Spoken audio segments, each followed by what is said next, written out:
Bukas na maghihintay na lamang tayo ng ilang araw at isang mahalagang pagbabago ang magaganap sa mga benepisyo para sa mga senior citizens. Ikawan ng Oktubre, markahan na ang inyong kalendaryo dahil ang pinakahihintay na pagbabago mula sa DSWD at NCSC ay matutuloy na. Isa itong pagkakataon na hindi pwedeng palampasin. Ngayong taon ng Universal Social Pension ay magkakaroon ng malaking pagbabago at kung ikaw ay isa sa mga senior citizens na naghihintay ng mas mataas na benepisyo, guys na yung katawang pagkakatan para sa malaman ng mga detalye sa pagkakaroon ng bagong kasunduan sa pagitan ng Department of Social Welfare and Development, DSWD at National Commission of Senior Citizens NCSC, magiging mas accessible at mas mabilis ang proseso para makuha ang mga benepisyo na dapat ay para sa atin. Ano nga ba ang mga magiging benepisyo?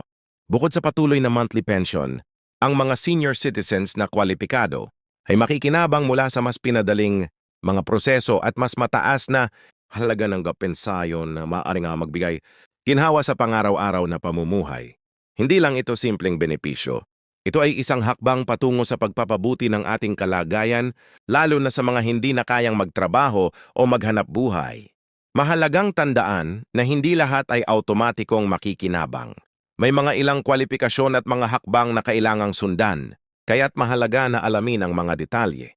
Ang mga magpaparehistro o ang na gustong makuha ang mga benepisyo ay kinakailangang magtungo sa kanilang lokal na DSWD office para makapag-update ng kanilang records at magsumiti ng mga kinakailangang dokumento. Huwag magpahuli sa mga updates na ito. Ang mga benepisyong ito ay hindi lamang para sa ngayon kundi para sa ating hinaharap. Kaya't siguraduhin ikaw ay handa at nakasunod sa mga kinakailangang hakbang para makuha ang mga karapat-dapat na benepisyo. Bukas na ang pagkakataon. Piliin ang tamang hakbang para sa mas maginhawang bukas. Tandaan, hindi ito basta-basta. Ito ay isang hakbang patungo sa makatarungan at mas maginhawang buhay para sa ating mga senior citizens. Kaya huwag kalimutan ikawan ng Oktubre makakasama natin ang mga pagbabago. Bukas na ang pagkakataon. Ika-12 ng Oktubre. Isang bagong hakbang para sa ating mga senior citizens ang magaganap. Matapos ang matagal na paghihintay, ang mga bagong benepisyo mula sa DSWD at NCSC ay magiging available na. Kung ikaw ay isa sa mga nakikinabang o karapat-dapat makakuha ng Universal Social Pension, ito ang pagkakataon na hindi mo pwedeng palampasin. Bago natin talakayin ang mga detalye ng mga pagbabagong ito, importante munang maunawaan kung bakit mahalaga ang Universal Social Pension para sa mga senior citizens. Ang mga senior citizens na kadalasan ay hindi na kayang magtrabaho o makapaghanap buhay ay madalas nahihirapan sa paggastos para sa kanilang pangaraw-araw na pangangailangan. Kaya't ang mga benepisyo mula sa Universal Social Pension ay may malaking epekto sa kanilang kalidad ng buhay. Yung pensiyon na ito ay isang malaking tulong upang matugunan ang mga pangangailangan sa pagkain, gamot at iba pang alaga. Kaya nga ang mga pagbabagong hatid ng bagong kasunduan ng DSWD at NCSC ay napakahalaga. Sa pamamagitan ng bagong hakbang na ito, hindi lamang ang mga kasalukuyang benepisyaro ang makikinabang kundi pati na rin ang mga bagong kwalipikadong senior citizens na maaaring mag-apply. Ibig sabihin kung ikaw ay hindi pa nakatanggap ng benepisyo o kung ikaw ay may kapamilya na senior citizen na hindi pa nakinabang sa programa, ito na ang pagkakataon nila upang makuha ang kanilang karapat-dapat na pensayon. Isa sa pinakamahalagang pagbabago ay ang mas pinadaling proseso ng aplikasyon at pagpaparehistro. Kung noon ay matagal at mahirap makuha ang mga kinakailangang dokumento o pumila sa mga tanggapan, ngayon may mga inisyatiba ang DSWD at NCSC na magpapabilis sa proseso. Halimbawa, ang mga local government units, LGUs ay mas magiging involved sa pagproseso ng mga aplikasyon. Ang mga senior citizens na hindi kayang maglakbay o malayo sa mga opisina ay mas madali nang makakapag-apply gamit ang mga serbisyo sa kanilang mga barangay. Tinutulungan sila ng mga LGU sa paghahanda ng mga dokumento at magkakaroon ng mga mobile registration na magdadala ng serbisyo sa mismong komunidad.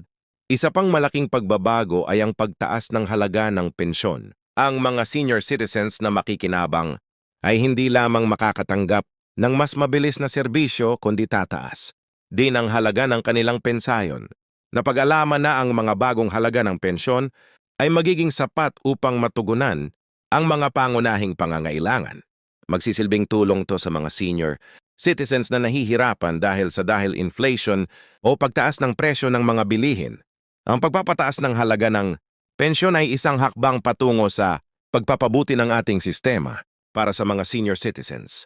Pero syempre, hindi lahat ng senior citizens ay automatikong makikinabang. May mga tiyak na kwalifikasyon na kailangang sundin. Ang unang hakbang ay ang pagtukoy sa edad. Para makuha ang Universal Social Pension, kinakailangan ng isang senior citizen na magpakita ng proof of age. Ipinag-uutos ng batas na ang mga senior citizens ay dapat ay 6 na taong gulang pataas upang maging kwalipikado. Kaya't kung ikaw o ang iyong pamilya ay hindi pa nakatanggap, tiyaking ang dokumento mo ay update at na-register na sa tamang ahensya. Isa pa sa mga bagay na dapat tandaan ay ang pagpapakita ng proof of residency. Kailangan mong patunayan na ikaw ay naninirahan sa iyong current na address.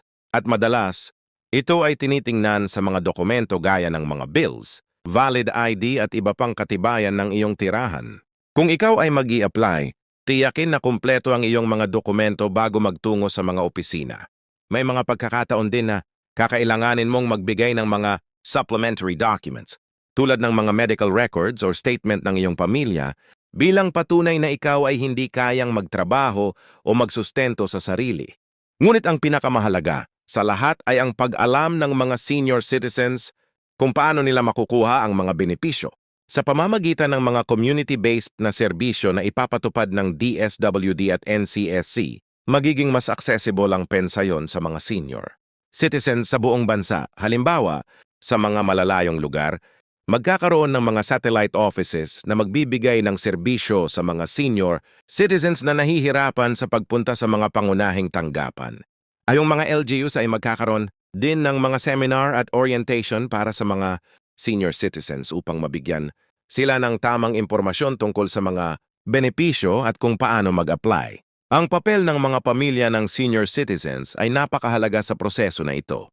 Ang mga pamilya ng senior citizens ang magiging unang tulong para magabayan sila sa mga hakbang na ito. Kung ikaw ay anak o kamag-anak ng isang senior citizen, tiyaking mayroon kang sapat na kaalaman sa mga proseso upang matulungan silang makuha ang kanilang mga benepisyo. Maaaring kailanganin nila ng iyong tulong sa pagkuha ng mga dokumento o sa pagpapasa ng mga aplikasyon sa mga tamang opisina.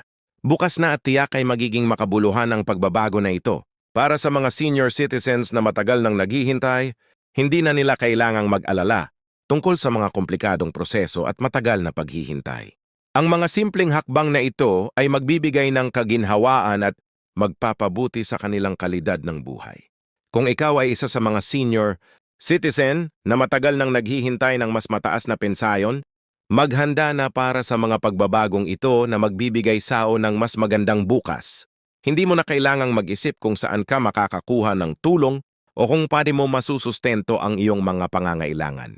Ang gobyerno ng Pilipinas sa tulong ng mga lokal na tanggapan at mga organisasyon ay nagsisilbing gabay at katuwang sa pagpapabuti ng kalagayan ng mga senior citizens.